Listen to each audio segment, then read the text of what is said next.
kung tayo ay maglilingkod at kikilala sa Diyos, mayroon pong lugar o jurisdiction kung saan natin mapaglilingkuran ng Diyos. Hindi po pumapayag ang Diyos na kahit saan natin siya kalad ka rin, gaya ng ginagawa ng ibang mga umano ay nananampalataya sa Diyos. Na kahit saan ako nandoon, basta naglilingkod ako sa Diyos, pwede na. Nakita po nating maayos sa Biblia nung nakaraang linggo na hindi po pumapayag ang Diyos na kahit saan ka nandoon. Sabi ng Biblia, kung saan ang dako na pipiliin ng Panginoon ninyong Diyos, na paglalagyan niya ng kanyang pangalan, doon kayo paroroon, doon nyo siya hahanapin. Yun po ang nakasulat na disiplina sa Biblia. At sa Bagong Tipan, mayroon po sinabi ang Panginoong Hesus na sa 12:26 ng Juan, na sabi niya, kung ang sino man tao ay Kung ang sino mang tao'y naglilingkod sa akin ay sumunod sa akin, at kung saan ako naroroon ay doon naman doroon ang lingkod ko. Kaya meron ho talagang jurisdiction kung saan ako naroon, where I am, there my disciples will be. Doon naman dapat dumuon ang aking lingkod, ang wika ng ating Panginoon. Yan po ang ating pinag-aralan nung nakaraang linggo. At nakita natin mayroon pong iglesia na sinasabi sa Biblia na doon natin dapat na paglingkuran ng Diyos. Hindi po kahit saang iglesia na itinayo ng tao. Ngayong gabi ang aking ipinangako sa inyo, ano ang mga katunayan sa Biblia na hindi kahit saan gusto na pumunta ng tao, pwede na siyang maglingkod sa Diyos. Mayroong utos ang Diyos dun sa eksaktong jurisdiction kung saan nararapat na pumunta ang tao. Kumbaga, ito po'y pagpapatuloy ng ating pinag-aralan ng nakaraan na hindi po ang paglilingkod sa Diyos ang nasusunod yung gusto ng tao. Na kung saan siya gustong pumunta, doon siya pupunta. Kailangan sumunod tayo sa paraan ng Diyos sa Biblia na nagtuturo sa atin kung saan tayo dapat maglingkod sa Kanya. Yan po ang ating pag-aaralan ngayong gabi sa tulong ng Diyos sa pamamagitan ng mga talata ng kasulatan.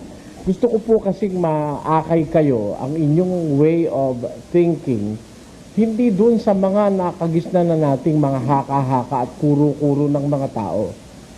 Meron po kasing paraan ng pag-iisip na itinuturo sa atin ng Biblia.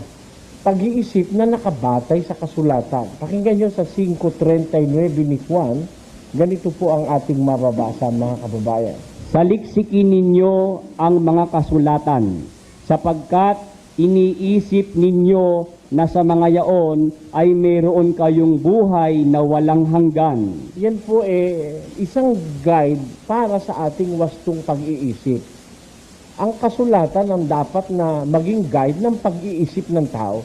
Kasi yung isip po, mga kababayan, pag yan nawalan ng giya, kahit saan napupunta yung isip na yan Kahit ano naiisip ng isip. Pagka ang kaisipan natin hindi nabibigyan ng patnubay ng banal na kasulatan, kahit saan mapupunta ang pag-iisip natin to the extent na magkakasala pa tayo sa ating iniisip. Sa 24 ng Kawikaan, sa 9, ganito po ang nakasulat. Ang pag-iisip ng kamangmangan ay kasalanan. Nakita nyo, ang pag-iisip, niisip mo pa lang, hindi mo pa ginagawa. Ang pag-iisip ng kamangmangan ay kasalanan ng wika ng Diyos sa Biblia. Kaya tayo dapat, ang ating kaisipan guided by the scriptures. Hindi tayo libreng lahat ng gusto nating isipin maiisip natin. Ang totoo, maraming iniisip ang tao labag sa kalooban ng Diyos. At kuminsan, yung isip ng tao, napapahamak yan. Merong nasisiraan ng isip. Merong nawawalan ng isip. Meron sa relihiyon nagiging panatiko. Hindi na ginagamit ang pag-iisip para suriin kung totoo kung hindi ang isang bagay. Ang tawag sa kanila ni San Pedro, pakinggan nyo, sa 2 Pedro 2, versikulo 12.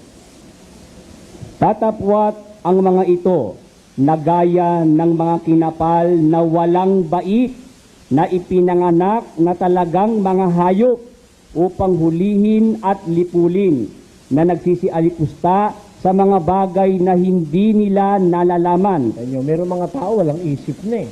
Ipinanganak na talagang mga hayop, gaya ng mga kinapal na walang bait, umaalipusta sa bagay na hindi nila nalalaman. Kaya yun ang pinakamasaklap mangyari sa atin sa relihiyon. Dumating yung panahon na automatic na tayong sumasamba, nagpe-praise the Lord, kumakanta, pumapalakpak, hindi na tayo nag-iisip. Meron hong mga ganon. Kaya kahit ano na sabihin ng pastor niya, amin lang siya ng amin. Kahit palundagin siya, lulundag siya. 3 lundag, 3 itlog. Isang itlog, isang inom ng itlog, isang lundag. Dadating araw, pag pinalundag sa balon, lulundag din siya.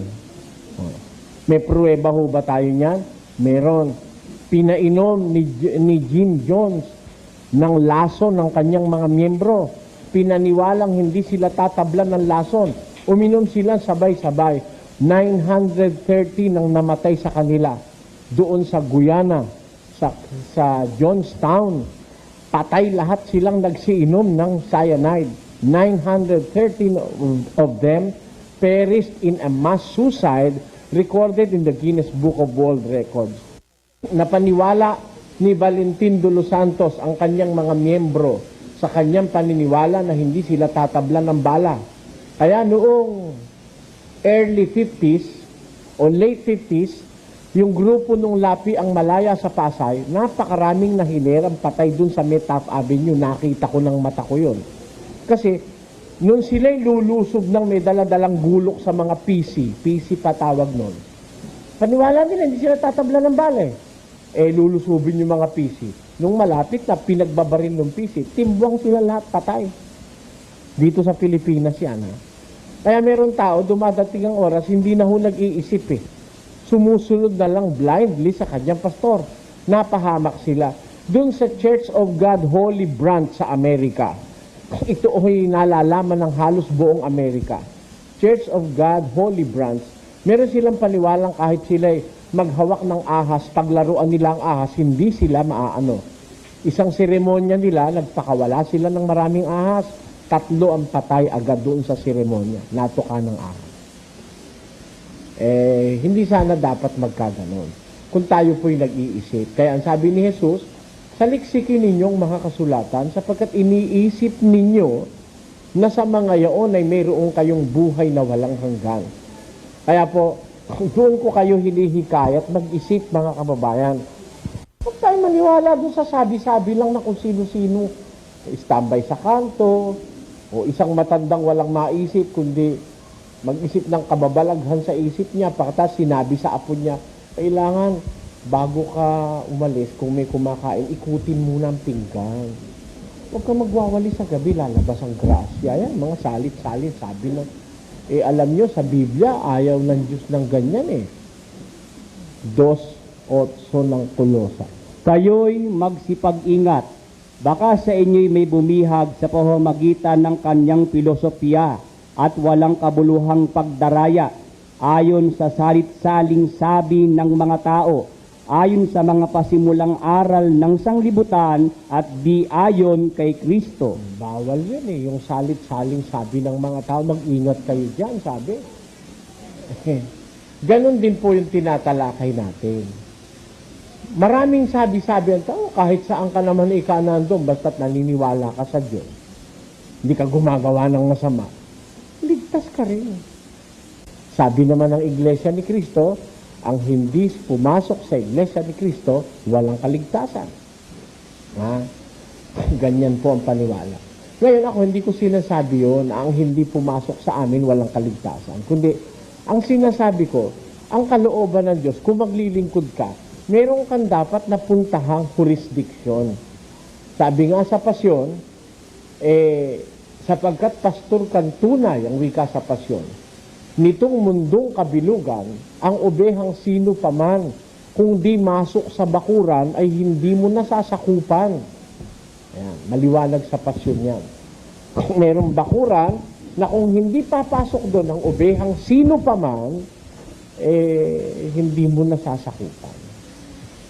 Ganyan po sa Biblia. Meron pa po ba tayong mga pruwebang mababasa sa Biblia na ang paglilingkod sa Diyos dapat nasa loob ng jurisdiction ng Diyos? Kasi meron wala sa jurisdiction ng Diyos ng mga tao Sa ayaw nyo sa gusto, maniwala kahit hindi, matuwa kahit magalit sa akin. Pero mga tao hindi sakop ng Diyos Ibang nakakasakop sa kanila 26:18 ng Gawa. Pakinggan niyo. Upang idilat mo ang kanilang mga mata, upang sila'y mangagbalik sa ilaw, mula sa kadiliman at mula sa kapangyarihan ni Satanas hanggang sa Diyos. Meron nasa ilalim ng kapangyarihan ni Satanas Ayaw nyo't gusto. Yung mga nangre-rape ng anak, nasa ilalim ng kapangyarihan ni Satanas yun. Yung babaeng kumakaliwa, yung pagwala ang asawa ay nakikipaglampungan sa ibang lalaki. Bawa, nasa Saudi yung asawa niya. Siya naman nasa Pilipinas. Wala yung mister niya. Nahihirapan dong kabubuhat ng 18 halublang. Siya naman ay nakikipaglampungan dito sa ibang lalaki na sinususpinihan niya. Sa ayaw mo sa gusto, matuwa ka't magalit, wala ka sa jurisdiction ng Diyos nun Hindi ka kasama ng Diyos, wala kang kasama ng Diyos sa buhay. Kaya mo nga ginagawa yung masama, pero wala ka sa ilalim ng pamamahala ng Diyos. Ay aalamin po natin sa Biblia ngayon, kung tayo'y maglilingkod sa Diyos, makatwiran bang maniwala tayo kahit saan tayo naroon, tinatanggap na tayo ng Diyos? O ang nasa Biblia mayroong jurisdiksyon na ipinakikilala ang Diyos sa buhay ng tao? Kailangan masakop ka ng jurisdiksyon ng Diyos unless na masakop kay hindi ka magiging dapat sa Kanya. Yan po ang ating iisa-isahin. Umpisahan na natin ang ating pag-aaral, mga kapatid. Pakikita ko lang sa inyo, meron ba talagang jurisdiksyon ng Diyos sa tao? Pag sinabi yung jurisdiksyon, sakop nung kanyang,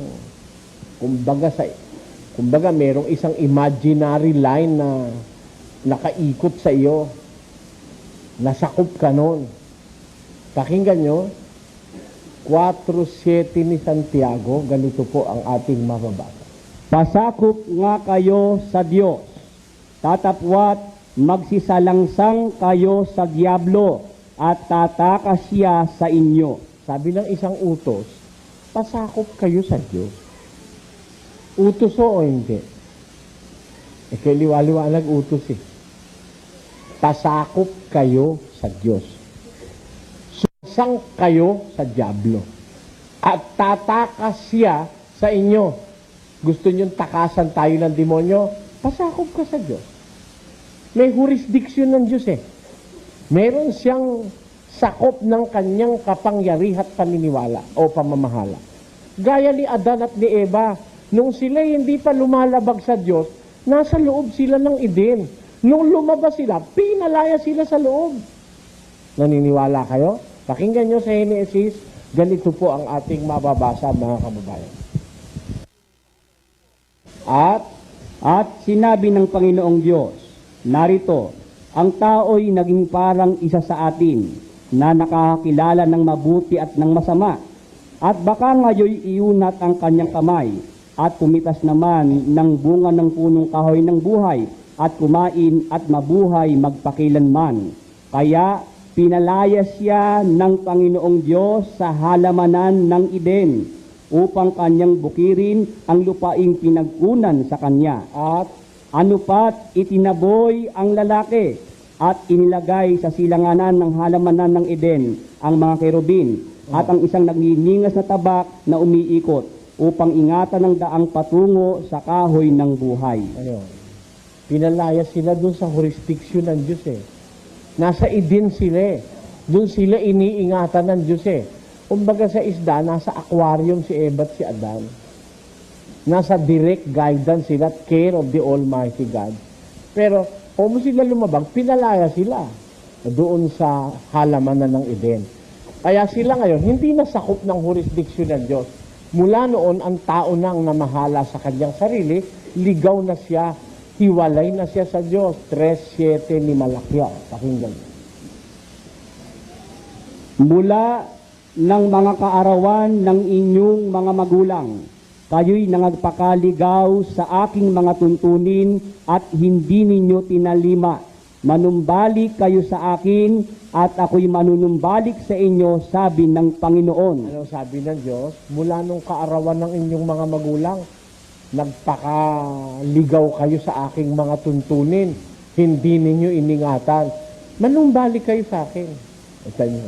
Kaya meron siyang jurisdiction na ipinag-aanyaya sa tao. Balik kayo. Kaya nga ho ginagamit sa Biblia yung salitang balik loob eh. Pakinggan nyo. Santiago 4 o 5:19. Pakinggan nyo ang nakasulat. Basa. Mga kapatid, kung ang sino man sa inyo ay nalilihis sa katotohanan at siya'y papagbaliking loob ng sino man, Ayon. Kung ang sino man nalilihis sa katotohanan at siya'y papagbaliking loob, meron ho ba loob? Talaga naman may loob. At pag may loob, may labas. Payag ho kayo? Pakinggan nyo sa 4:11 ni Marcos. Ganito nakasulat. at sinabi niya sa kanila, sa inyo ay ipinagkaloob ang makaalam ng hiwaga ng kaharian ng Diyos. Tatapwat sa kanilang nangasa labas, ang lahat ng mga bagay ay ginagawa sa pamamagitan ng mga talinghaga. Nakita nyo? Sabi ni Kristo sa kongregasyong Kristiyano ng una, sa inyo ipinagkaloob makaalam ng hiwaga ng kaharian ng Diyos. Dapat sa kanilang nasa labas, ang lahat ng bagay sa kanila talinghaga, parabol, hindi nila naintindihan. Nasa labas sila eh. Dahil meron loob at meron labas ng pagsakop ng Diyos sa tao. Kaya nga yung nasa labas, mahirap eh. Dapat pumasok eh. 7:13 ng Mateo. Tayo'y magsipasok sa makipot na pintuan. Nakita nyo? Utos yun eh. Pumasok eh. Pwede ba nga? Hindi Diyos. Kahit saan pwede na ako. Marunong ka pa ba sa Diyos? O hindi ka kumikilala sa Diyos? Sasabihin mo, sumusunod ka sa utos ng Diyos. Pinapapasok ka, ayaw mo pumasok. Ang dinadahilan mo, kahit saan pwede ka. Hindi pwede yun. Tandaan nyo, ito ang diwang nasa Biblia. Dito tayo mag-isip sa mga talatang ito. Hindi pumapayag ang Diyos na kahit saan ka pumunta. You have to follow Him. And following Him will mean that you are going to enter into a definite jurisdiction. Kailangan pumasok ka doon sa nasasakupan ng Diyos. Mayroon labas, mayroon loob. Ginagamit ng Biblia yung salitang balik loob. Bakit mayroon sinasabing balik loob? Hindi lang ang ibig sabihin ng pagbabalik loob sa puso, kundi ang pagbabalik loob mayroon talagang loob at mayroon labas ang jurisdiksyon ng katotohanan.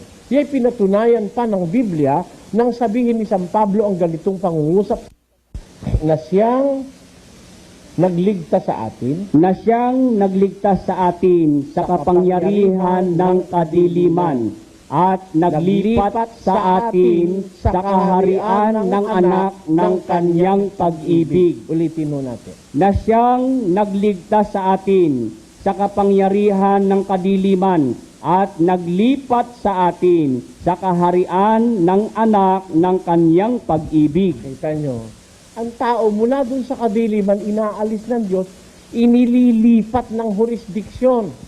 Ang sabi ni Pablo, siya ang nagligtas sa atin sa kapangyarihan ng kadiliman. Naglipat sa atin sa kaharian ng anak ng kanyang pag-ibig. Kaya mayroong paghahari ang Diyos at si Kristo sa tao eh. Pag nasa kadiliman ka, labas ka sa paghahari ni Kristo. Kailangan maalis ka sa kadiliman, mapunta ka doon sa kaharian ng anak ng kanyang pag-ibig. Ayan ang sinasabi sa Biblia. Sa ganitong mga talata, na napakarai pang mga talata, mga kapatid, na kung babasahin natin isa-isa, kukulangin tayo sa magdamag na ito para patunayan ko sa inyo na mayroong lugar na dapat kang puntahan at pagpasakupan. Hindi pwedeng kahit saan doon ka. Meron ba talaga? O, yan. Nakita nyo, meron, no? Meron, no? Sino sa inyo ang tutor? Meron. Aalis ka sa kadiliman, lilipat ka dun sa lugar na yon, sa jurisdiction na yon. May loob yon, may labas yon. O, ngayon, ang tanong, alin yun? Alin lugar yon? Interesado ho kayo dun sa lugar? Kasi, siyempre, nalaan nating importante yung dun tayo dun sa lugar. Eh, alin lugar? Bakit ho sinabi ko alin lugar? Eh, meron mga mangangaral, ganito paniwala kung saan kinausap ng Diyos, kuno. Si Joseph Smith, yun naman ang mahalagang lugar sa kanila. Pero sila mga lugar-lugar na, yun ang sacred place sa kanila. Para sa mga Katoliko naman, the most sacred place nila ay ang Roma. Ayan. Dahil doon nakatira ang Papa. Meron naman paniniwala ang mga iglesia watawat ng Lahi Incorporated na yun daw bundok ng Makiling, doon naman ang sacred place nila. Kasi nandun daw ang Diyos sa bundok ng Makiling. Minsan di mo na rin malang kung ang paniwala, no? Sabi, kahit saan daw nandun ang Diyos. Sabi na iba, kahit saan daw nandun ang Diyos.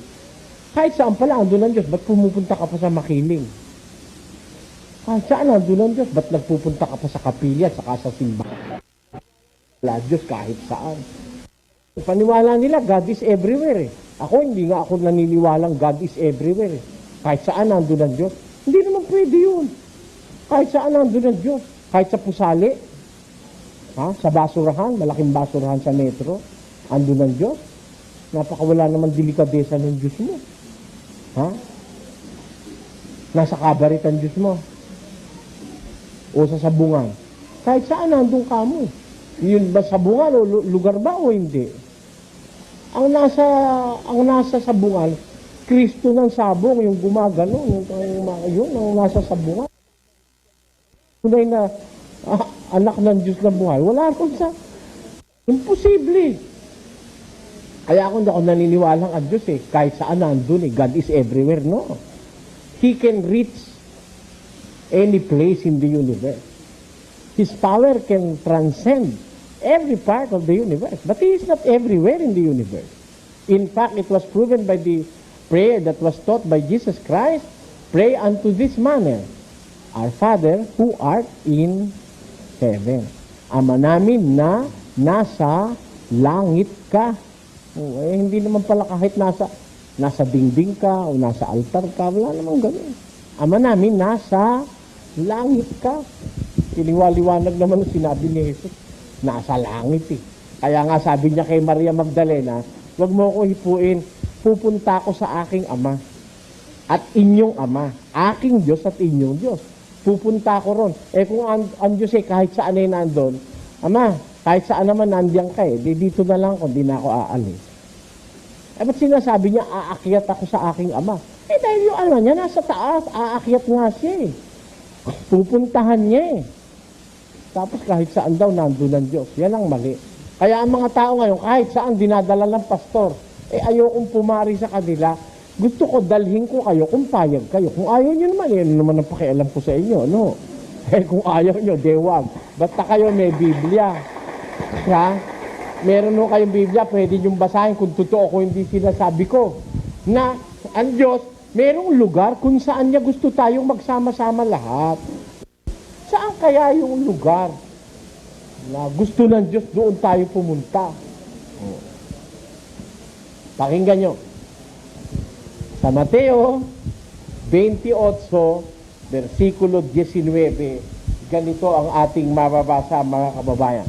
Dahil dito, magsiyaon nga kayo at gawin ninyong mga alagad ang lahat ng mga bansa na sila'y inyong bautismuhan sa pangalan ng Ama at ng Anak at ng Espiritu Santo. Sabi ni Jesus, gagawin niyong alagad ang mga tao, ang mga bansa. Para maging alagad, babautismuhan ninyo sila sa pangalan ng Ama, ng Anak at ng Espiritu Santo. Gusto niyo ho maging alagad? Kung gusto nyo lang. Kung ayaw nyo, gusto nyo kaaway kayo ng Diyos, pwede rin. Ang tao naman may free will no? Di ba?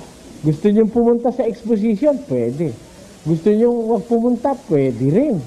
Gusto nyo makinig sa akin, pwede. Pero, may Diyos na nakakaalam ng lahat. At ang Diyos na yun, ang aking sinasabi, yung aral niya. Kahit magalit kayo, payag ako, wag lang siyang magalit. Sabi ng Diyos, kung gusto mong maging alagad, kung gusto nyo lang, sabi, bautismuhan sa pangalan ng Ama, ng Anak, at ng Espiritu Santo. Doon kayo pupunta. Pabobotismo tayo. Saan? Sa pangalan ng Ama, ng Anak, ng Espiritu Santo. Nung mabasa ito ng mga pastor, palibasa, madidilim ang utak sa kwarta ang gusto kasi. Maraming pastor, pinadilim ng pera ang utak Alam nyo, yung pera, yung matakaw sa pera, malakas magpadilim ng isip ng tao yan, lalo na ng mga pastor. Lalo na yung matatakaw na ikapo sa love offering, madaling dumilim ang isip. Nasa Biblia kasi yun sa isgis ng unang Timoteo. Pakinggan nyo nakasulat. Sapagkat ang pag-ibig sa salapi ay ugat ng lahat ng uri ng kasamaan na sa pagnanasa ng iba ay nangasinsay sa pananampalataya. Ayun. Dahil sa pagnanasa nila sa salapi, nasinsay sila sa pananampalataya. Meaning, nasinsay, nalihis, namali, naligaw sa pananampalataya. Ang dahil pera, sa takaw sa pera, lahat ng pagkakakwartahan ginagawa. Kukuha ng ilang talata sa Biblia, gagawing magazine, bebenta sa miyembro. Kukuha ng ilang talata, gagawing libro, bebenta sa tao. Kukuha ng aral, bebenta rin. Binyag, magkano ho? 350 ka first class. 200 naman yung second class. Yung low class, 40 yata. Ayun. Aral yun. Aral yung binyag, ibinenta. May presyo nga Sabi naman ng iba, lulusot, hindi naman ikaw binibenta.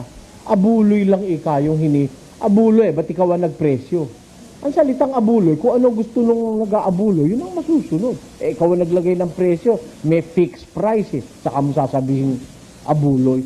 Harang yan, yan ang hindi totoo yan. Mali yan Dahil ang aral ni Kristo, walang bayad. Kaya nagdilim ang isip ng maraming pastor dahil sa takaw ng pera O, tingnan ninyo. Nabasa, baptizing them in the name of the Father and of the Son and of the Holy Spirit.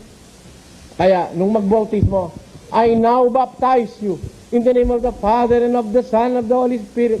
Yo te bautizo en el nombre del Padre, del Verbo y del Espíritu Santo. Sabi nun sakristan, Amen. Ano ba kahulugan ng Amen? By the way, Kastila yun Ang ibig sabihin nun, tinatanggap ko, sinasang-ayunan ko. Amen. Yo te bautizo en el nomine Patri et Filii et Spiritus Sancti. Sino ang natumanggap? Yung bata. Wah! Iyak ka! Iyak ka! Sige ka, sipin niyo. Sino na bautismo? Kung 5 beses nagbinyag, 5 beses nabinyagan yung sakristan. Nung araw na yon. 5 beses siyang umamin Hindi ba? Yo, first person. Te, second person. Yo te bautizo en el nombre del Padre y del Verbo y del Espíritu Santo. Amen. Sabi ng sakristan. O, di siya yung te. First person yo. Kausap yung te. Umamin siya. Di siya nabautismuhan. O, nag-aral ba kayo ng grammar Kastila? Okay naman yun Yo, first person. Te, Como te llama? Ano ang pangalan mo? Binabautismo ang kita. Yo te bautizo en el nombre del Padre y del Verbo y del Espíritu Santo. Sabi nung second person, Amen. O sino na bautismohan? Siya. Tapos pinagbayad yung magulang ng bata. Hindi naman nabautismohan yun. Ano ka ba naman? O sige nga, mag-isip nga tayo. Konting isip lang ang gagamitin natin doon. Konting isip lang, maiintindihan natin yung ating ginagawa wala sa lugar. O, di ba? Konting isip lang, lalo na mga abogado, mag-isip kayo kung di totoo sinasabi ko. Ngayon, bakit ko sinabing madilim ang isip ng iba? Aba, nabasa, bautismohan nyo sila sa pangalan ng Ama, ng Anak, na Espiritu Santo. Alam nyo ginawa? Ipinambautismo yung pangalan.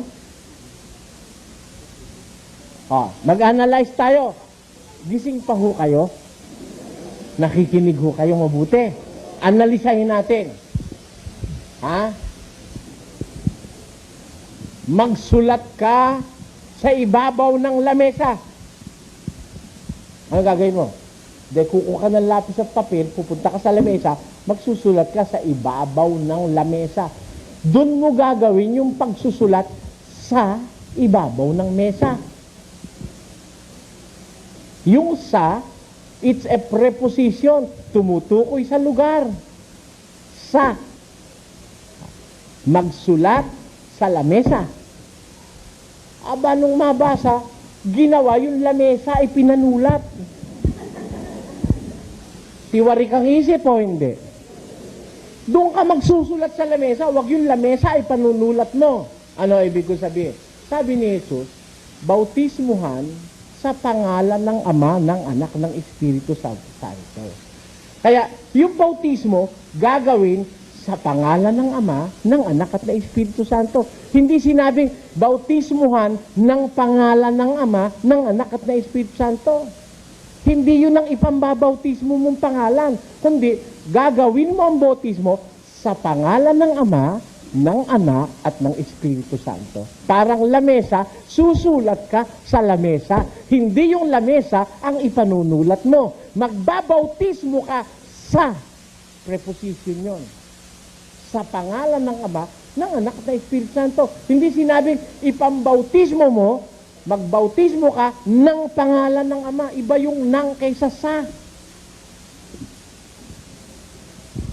Ang nasa Biblia, sa, in, baptize them in the name of the Father, and of the Son, and of the Holy Spirit. Ibig sabihin, kung nasan yung pangalan ng Ama, nasan yung Anak, at nasaan yung Espiritu Santo, dun ka pupunta, dun ka papabautismo. May lugar kung asan yun. Meron lugar yon. Hindi yung pangalan ng ipambabautismo mo. Hindi yon. Doon ka papabautismo sa pangalan ng Ama. Hindi naman sinabi, bautismuhan ng pangalan ng Ama. No. Ang sabi, bautismuhan sa. Meaning, may lugar, may jurisdiction. Alamin natin sa Biblia. Yung bang pangalan ng Ama at Anak at Espiritu Santo, may lugar talagang kinaroroonan. Kaya dapat dun sa lugar na kung kinaroroonan nila, dun ka pupunta. Meron ba talagang kinalalagyan yung pangalan ng Ama? May lugar ba? Pakinggan nyo sa 2 Kronika 7:16. Sapagkat ngayon ay aking pinili at itinalaga ang bahay na ito upang ang aking pangalan ay dumuon magpakailanman. Anong sabi ng Diyos?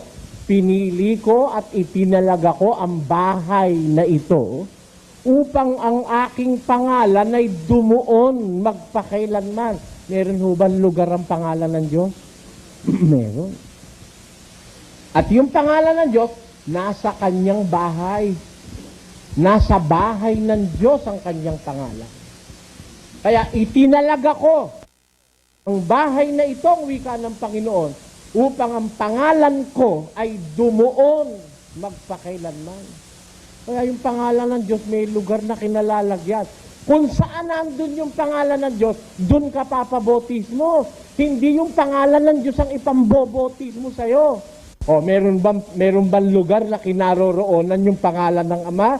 Sabi sa Biblia, ang bahay na ito pinili ko, sabi ng Diyos, upang ang aking pangalan ay dumuon magpakailanman. Talaga bang merong pinaglalagyan ng pangalan ng Diyos? Deuteronomio 12:5. Pakinggan nyo. Kundi sa dakong pipiliin. Ano yung dako? Lugar. Ha? Place. Ulitin natin yung talata. Kundi sa dakong pipiliin ng Panginoon ninyong Diyos sa lahat ng inyong mga lipi na paglalagyan ng kanyang pangalan. Kanyo, may dako talaga na paglalagyan ng pangalan. Alin yun? Tuloy. Sa makatwid bagay sa kanyang tahanan. Sa tahanan niya, sa bahay niya, doon ang pinaglalagyan ng kanyang pangalan. Anong gagawin mo? Ay inyong hahanapin at doon kayo paroroon. Saan ka pupunta? Liwanag naman doon ka pupunta eh. Kung may respeto tayo sa Biblia at sa salita ng Diyos, we cannot just ignore these facts na meron lugar kung asan yung pangalan ng Diyos. Doon ka pupunta, doon mo siya hanapin. And I want to read it in English para sa mga Bisaya. Pakinggan nyo.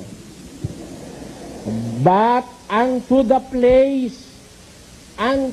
place which the Lord your God shall choose out of all your tribes to put His name there, and to His habitation shall ye seek, and thither thou shalt come. Ang sabi niya, the place that God will choose.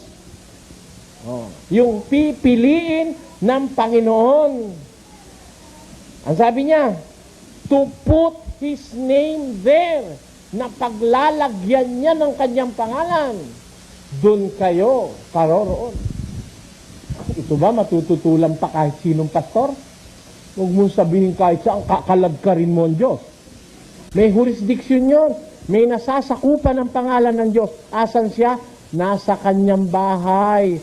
Ang pangalan ng Diyos na Ama, nakakapit sa kanyang bahay. Alin ba yung bahay ng Diyos? Nandun yung kanyang pangalan. Pakinggan nyo sa 3:15. Basahin nyo sa Biblia nyo. Baka sabihin nyo, niluloko kayo.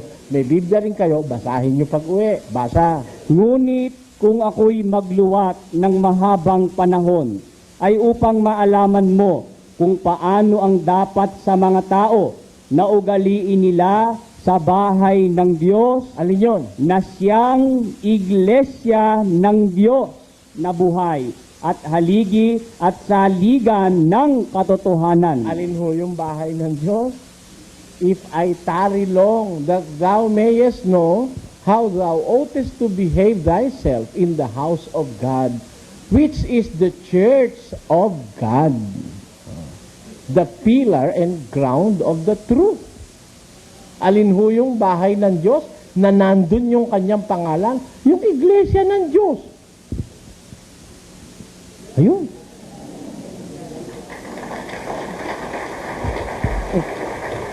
Basahin niyo sa lahat ng Biblia.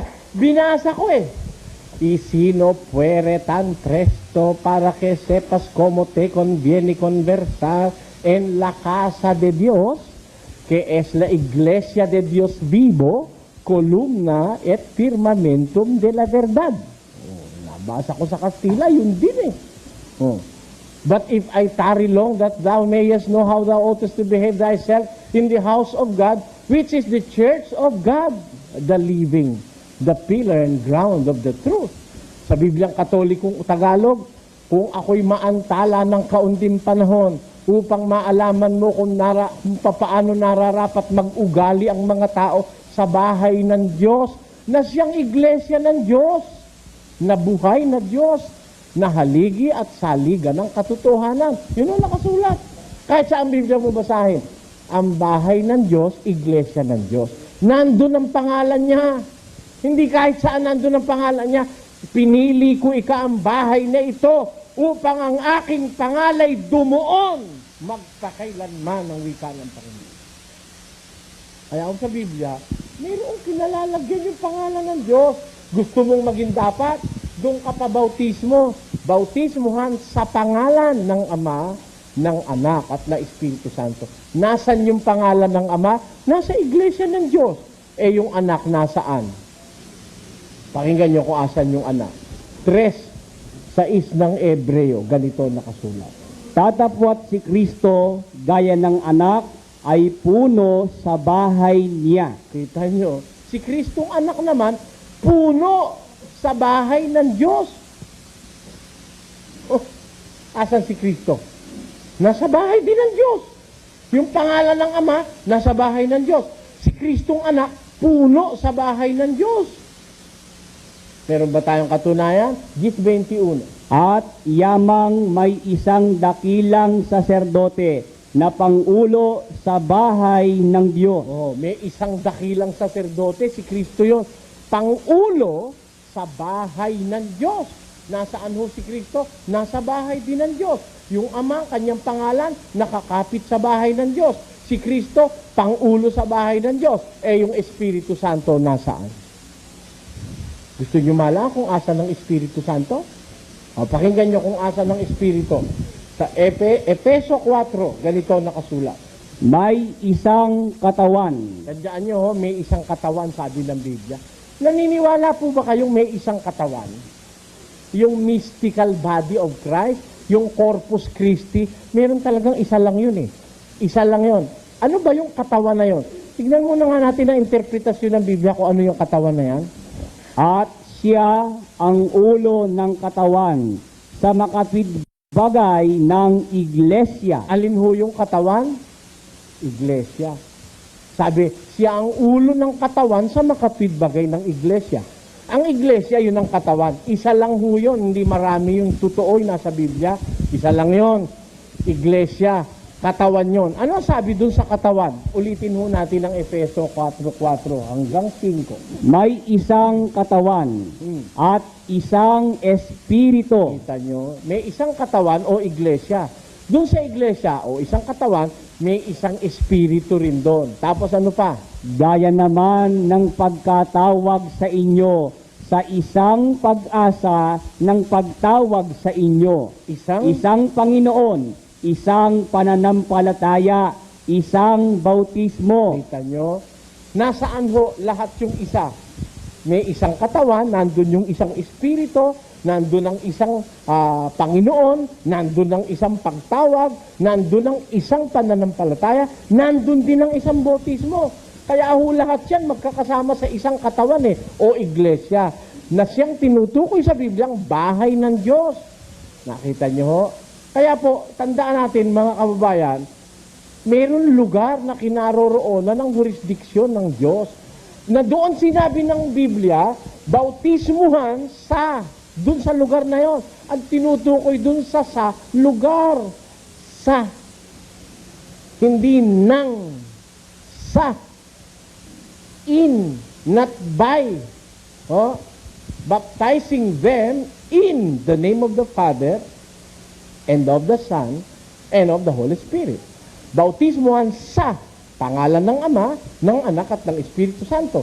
Yung pangalan ng Ama, yung Anak at saka yung Espiritu Santo magkakasama sa isang katawan na siyang iglesyang sinasabi sa Biblia.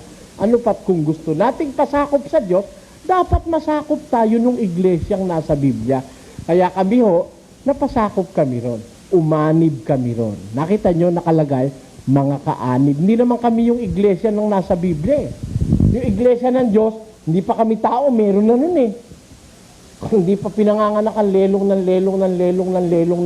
ko, nasa Biblia na yun. Ay, biro mo nakasulat itong iglesia na ito sa Biblia, noong pang anyo 62, isinulat ito ni Pablo. Nakasulat na, year 62 AD.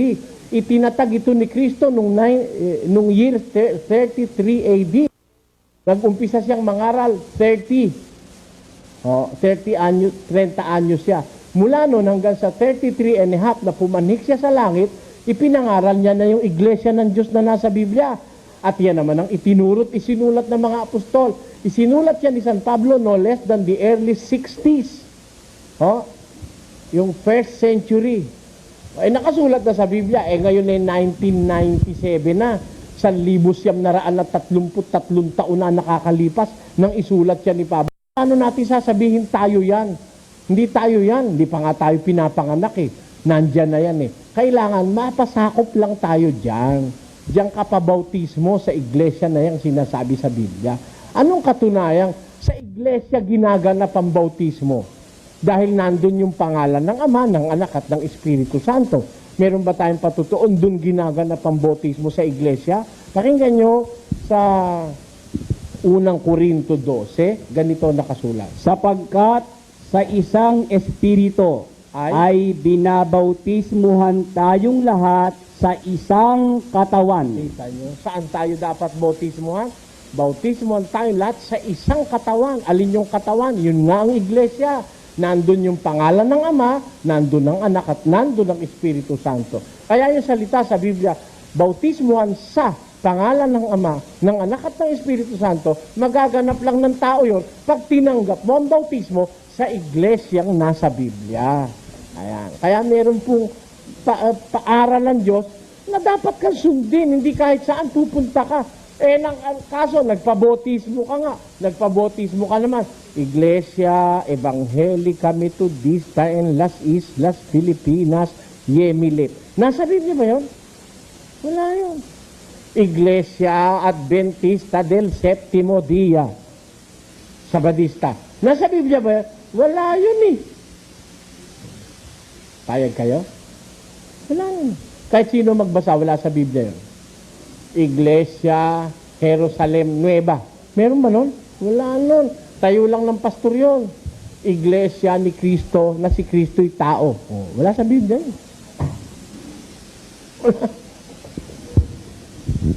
yung Kristo kasi sa Biblia, Diyos yun eh. Yung kanilang iglesia ni Kristo'y tao yung Kristo nila. Kawaawa naman sila. Pakinggan nyo sa 17:5. Jeremias. Sumpain ang tao na tumitiwala sa tao. Sumpain ang tao na tumitiwala sa tao. Iglesia ka ni Kristo, naniniwala ka kay Kristo, tao pala si Kristo, kasumpa-sumpa ka. Sabi sa Biblia, sumpain ang tao na tumitiwala sa tao. Pagkatapos doon ka kapapobautismo, mali, wala sa Biblia yun. Ha? Mag-isip kayo mga kababayan. Hindi ko naman kayo pinipilit. Pwede naman kayo hindi maniwala eh. Hindi ba? Hindi naman kayo mawawala ng gana pag hindi kayo naniwala sa akin. Hindi ba? Hindi naman kayo maghihirap kung hindi kayo maniwala sa akin. Maaaring marairin kayong pera. Pero hindi ho ganun ang pinag-uusapan eh. Ang pinag-uusapan, Biblia. Kung Biblia pag-uusapan, hindi kahit saan pwede ka. Kung Biblia pag-uusapan, pabautismo ka para masakop ka ng Diyos, saan ka papabautismo? Sa pangalan ng Ama, ng Anak at ng Espiritu Santo. Alin yun? Nandun yun sa iglesyang sinasabi sa Biblia. Nandun yung pangalan ng Ama, nandun yung Anak, nandun din yung Espiritu Santo. It is the place of God's jurisdiction. Doon ka pupunta, doon ka papasakop. Yun ang sinabi ni Jesus, kung saan ako nandoon, dapat nandoon din ang lingkod ko. Si Kristo ay puno sa bahay ng Diyos. Hebreo 3:6. Kaya doon ka dapat pumunta sa pinagpupunuan ni Kristo. Ang tanong, kung ayaw kang pasakop, ayaw mo doon sa lugar na yon, basta kahit saan ka pwede, sabi mo, payag ba ang Diyos doon? Pakinggan nyo sa Isaias, ganito ating mababasa. Kami ay naging gaya ng hindi mga pinagpunuan kailanman, gaya ng hindi natawag sa iyong pangalan. Sabi sa Biblia, mayroong mga tao, naging kagaya kami ng hindi pinagpunuan kailanman. Hindi sila nasakop ng pamumuno ni Kristo. Hindi kami natawag sa pangalan mo. Ano hinihintay ng mga taong ito? Kaming lahat? Kaming lahat ay nagsisiungol na parang mga oso at lubhang dumadaing na parang mga kalapati. Kami nagsisihanap ng kahatulan, ngunit wala, ng kaligtasan, ngunit malayo sa amin. Ang layo pala ng kaligtasan doon sa hindi pinagpupunuan ni Kristo. Paano ka nga namang maligtas kung hindi ka pagpupunuan ni Kristo? sapagkat pastor kang tunay nitong mundong kabilugan. Ang obehang sino paman, kung di masok sa bakuran, hindi mo na sasakupan. Nasa pasyon eh. Pastor kang tunay nitong mundong kabilugan. Ang obehang sino paman, kung di masok sa bakuran, hindi mo nasasakupan. May bakuran o wala? Gusto nyo pasakop? Pasok tayo sa bakuran. Gusto nyo pumasok? Kung ayaw nyo, wala akong pakialam doon. Mahari kayo ng inyong sarili. Pero gusto nyo masakop? Pasakop tayo sa bakuran ng Diyos para wag tayong mapahari.